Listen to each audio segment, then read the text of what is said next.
Tudo bem, pessoal? Vamos dar continuidade aí aos nossos vídeos. Nós começamos, né, o nosso primeiro vídeo falando do modernismo no Brasil. E aí a gente viu o contexto histórico, né, que estava acontecendo tanto na Europa como no Brasil, certo? Falamos aí um pouco sobre tudo isso que estava acontecendo, né, aqui no Brasil. Lemos aí as páginas da apostila, né, a página 4, 5 e 6, um pedacinho, né, dessa página 6.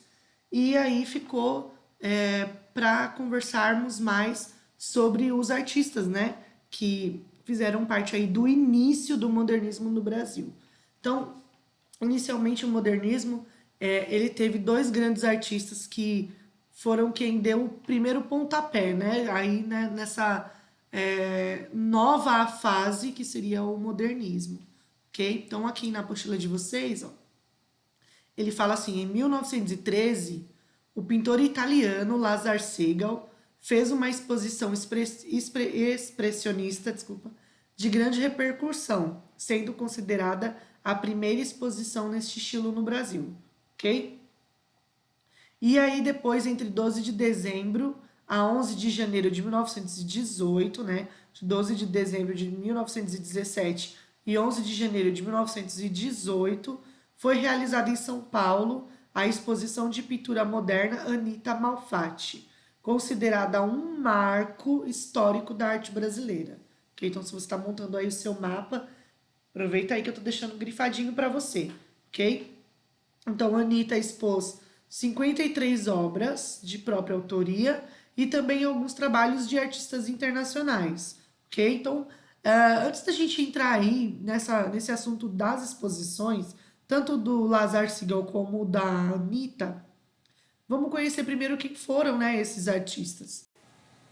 Então, vamos começar pelo percursor, né, que é o Lazar Segal, que veio lá em 1913 para o Brasil e fazer uma exposição, né, uma exposição em Campinas, uma exposição expressionista, e depois ele volta, retorna para o Brasil para viver aqui no nosso país, ok? E constrói aqui uma história muito bonita dentro da arte moderna, ok? Então, Lazar Segal, Vilnius, desculpa, ele veio de Vilnius na Lituânia, ele não era brasileiro, tá? E morreu aqui em São Paulo em 1957. Ele era pintor, ele era gravador, né, que é gravurista, ele era escultor e era desenhista, ok? De origem judaica, seu primeiro contato com o Brasil ocorre em 1913, quando expõe em São Paulo, o artista revela interesse pelo expressionismo, busca uma nova linguagem pictórica através de símbolos e uma caracterização psicológica mais aguda para suas figuras. Então, pictórica é através de símbolos, da simbologia, ok? E uma caracterização psicológica mais aguda para suas figuras. Por quê? Porque ele vai sempre remeter a um tema que tenha a ver ou com ele, ou com a sociedade, ou com o contexto histórico, ok? Quando ele vem para o Brasil, ele introduz esses temas dentro da cultura brasileira, dentro daquilo que fazia parte do Brasil, tá?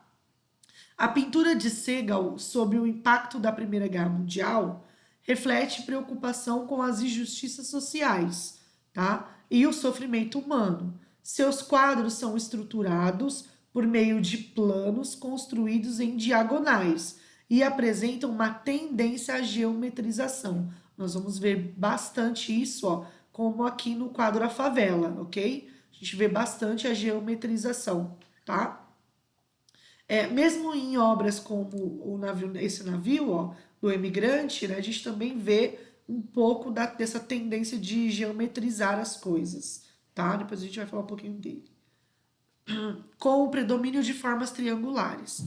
Segal utilizava cores escuras e contrastantes, ok? Então aqui nós temos o Lázaro Segal, realizando essa obra maravilhosa dele, que é o navio de Emigrantes, já que ele veio, né, para o Brasil como o imigrante veio em um navio, né? Então ele faz essa retratação aí desse momento que o Brasil estava vivendo naquela época, ok? Então essa obra aqui, ela tá bem, quando amplia, né, ela fica bem manchada, mas é uma obra bem interessante, você vê o sofrimento na expressão das pessoas, tá?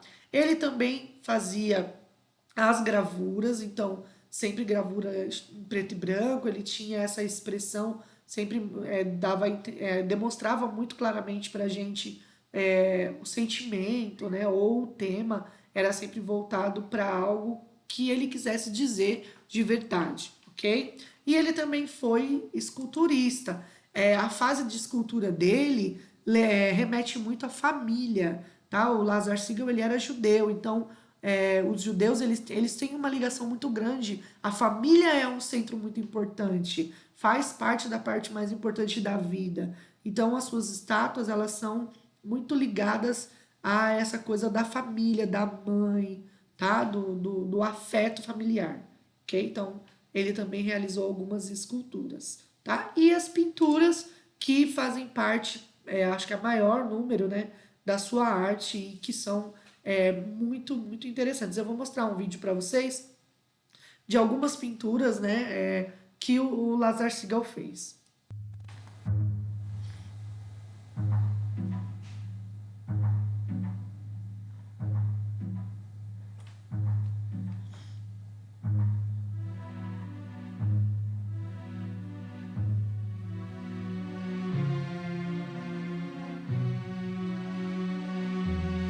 Carrega muita expressão nas pinturas dele. Essa é a do navio. A geometrização, assim como depois a gente vai ver na Tarsila, lembra muito, né, uma parte dessas obras dela, uma influência aí do cubismo.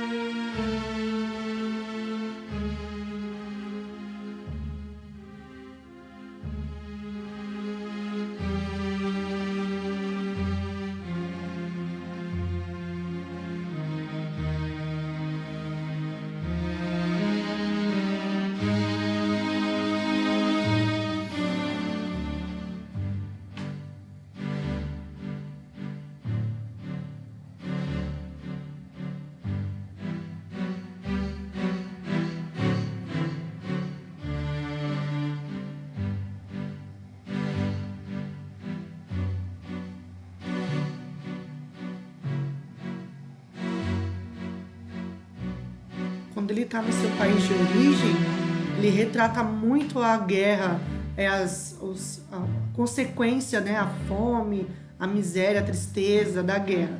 E no Brasil ele retrata muito os símbolos brasileiros.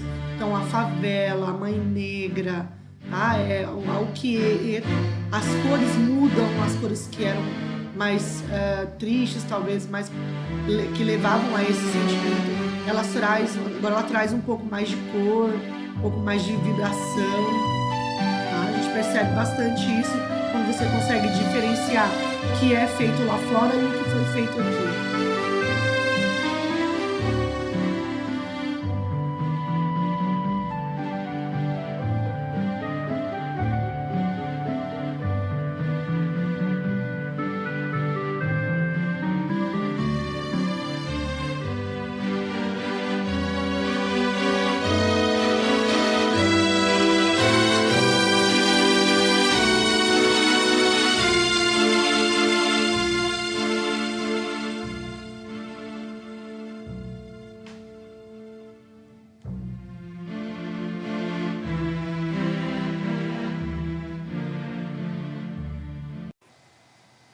E vendo essas obras, a gente consegue... Eu não passei todas, gente, são 5 minutos. Talvez o vídeo fique muito grande, porque a gente ainda vai ter um outro assunto. Mas eu posso anexar no Classroom para vocês esse vídeo, tá? A gente consegue perceber bastante a influência do expressionismo, né, do abstracionismo nas obras dele, das expressões, tá? principalmente das expressões carregadas. A gente consegue perceber isso visualizando essas obras do Lazar Segal, ok? E aí, nós vamos agora conhecer a Anita Malfatti, que é a primeira, né, colocada aí como a primeira expositora, né, do modernismo no Brasil. Ela tem uma história muito interessante, é, e principalmente quando ela volta para o Brasil, né, dos seus estudos na Alemanha e nos Estados Unidos, que ela volta para o Brasil e faz essa sua primeira exposição. Então, quando ela chega com as ideias modernistas, né, uma jovenzinha com as ideias modernistas, e ela faz essa primeira exposição para apresentar a sua arte, esse modernismo tão falado na Europa, ela recebe duras críticas, e críticas assim que desestabilizam muito ela. E o autor, né, de uma dessas maiores críticas foi o nosso famoso Monteiro Lobato, que destrói a Anita Malfatti em uma das suas críticas, que na apostila de vocês está na página 7 e que nós vamos ler daqui a pouquinho. E aí é exatamente por causa deste fato, né, deste acontecimento, que surge a Semana de Arte Moderna de 22, porque é uma resposta a essa crítica do Monteiro Lobato em relação a Anita Malfatti. A crítica em cima da exposição Anita Malfatti é que gera nos jovens artistas da época que apoiavam a Anitta e que eram modernistas a vontade de responder isso em forma de arte. E aí eles criam a Semana de Arte Moderna de 22, ok? E a Anita Malfatti, ela causa muitas histórias, né? Tem uma história que diz que a Anita Malfatti chega dos Estados Unidos no Brasil de barco, né, de navio, e vestindo calças, e que era algo que na época escandalizava, né, o povo, e com uma cigarrilha na mão, que é aqueles cigarros compridos, né? Então ela acaba desestruturando aí um pouco, abalando, né, a, a sociedade da época, tá? E ela se expressava muito o seu sentimento, a visão da mulher, e trazia essa influência muito grande que ela teve dos modernistas europeus e americanos, e com quem ela estudou e com quem ela conviveu, ok? Então vamos conhecer aí um pouquinho de Anita Malfatti. Então, Anita Malfatti inicia bem jovem o aprendizado entre artes com a sua mãe, ok? Aos 20 anos, procura aperfeiçoar seus estudos na Europa, graças à ajuda financeira do seu tio, o engenheiro e arquiteto George Krupp. Consegue mudar-se para a Alemanha e ingressar na Academia Imperial de Belas Artes, de Berlim. Nessa cidade, a artista ganha familiaridade com as coleções dos museus e das galerias. A Alemanha, em 1910, vive uma efervescência do expressionismo, tá? Que mobiliza a produção nacional e o debate em torno dela. Aí a Anita Malfatti acaba se embebedando, vamos assim dizer a palavra, né?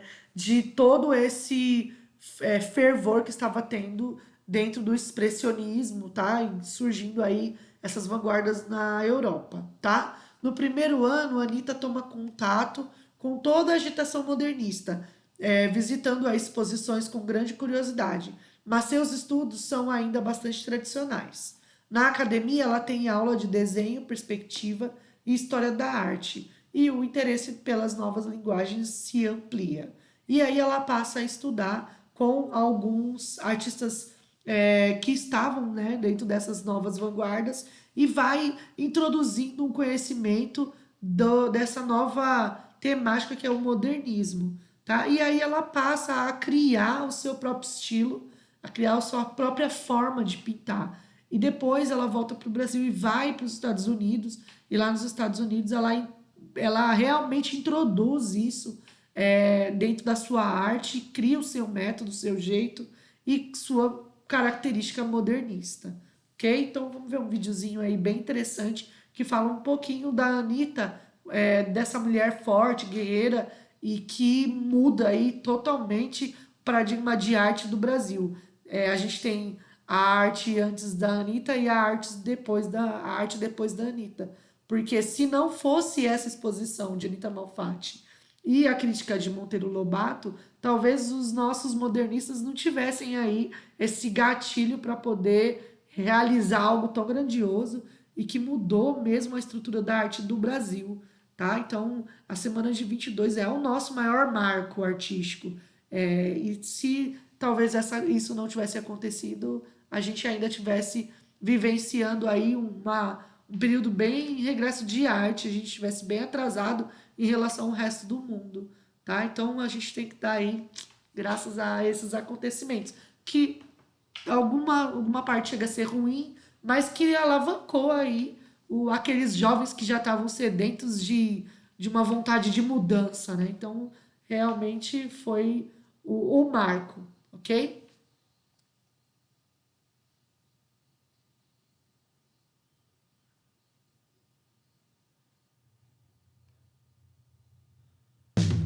Quem foi Anita Malfatti? Há 100 anos, ela mudaria o rumo da arte brasileira. Anita nasceu em 1889, em São Paulo. Aprendeu a pintar com a mãe, em casa, quando era jovem, e nunca mais parou. Mas não foi um caminho fácil. Anita nasceu com uma atrofia genética na mão direita, que nunca se curaria. Mas isso não a impediu de aprender a pintar apenas com a mão esquerda. Quando mais velha, um tio pagou seus estudos de arte na Alemanha. Foi lá que Anita conheceu a obra de Van Gogh e de muitos outros artistas. Quando voltou para o Brasil, Anita estava decidida a fazer sua arte. Suas pinturas dessa época eram conhecidas por serem coloridas e cheias de personalidade. Era uma verdadeira festa da cor. Mas nem tudo foi festa. Após sua primeira exibição, em 1917, Anita foi duramente criticada por Monteiro Lobato. O escritor publicou um artigo detonando as obras dela. Anita pensou em desistir, mas não desistiu. Sua timidez era confundida com fragilidade, mas Anita nunca foi frágil. Depois das críticas, a artista aprimorou ainda mais o seu estilo.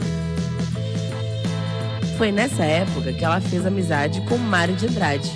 Eles trocavam cartas e seriam melhores amigos o resto da vida.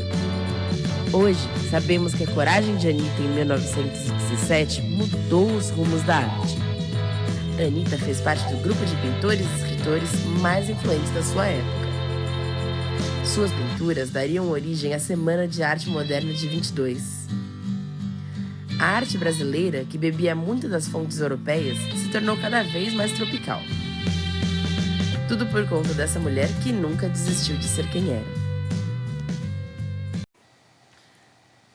E aí nós temos algumas obras de Anitta, que esta é a Anitta, está em Veneza, né, uma jovem que viajou aí pela Europa aprendendo um pouco sobre os mestres e depois aprendendo um pouco sobre essa modernidade, né?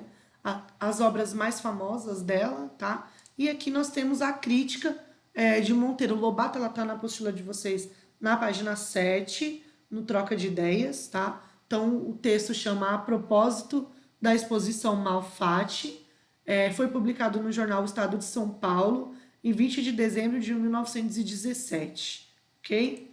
E aí nessa crítica o Monteiro Lobato realmente destrói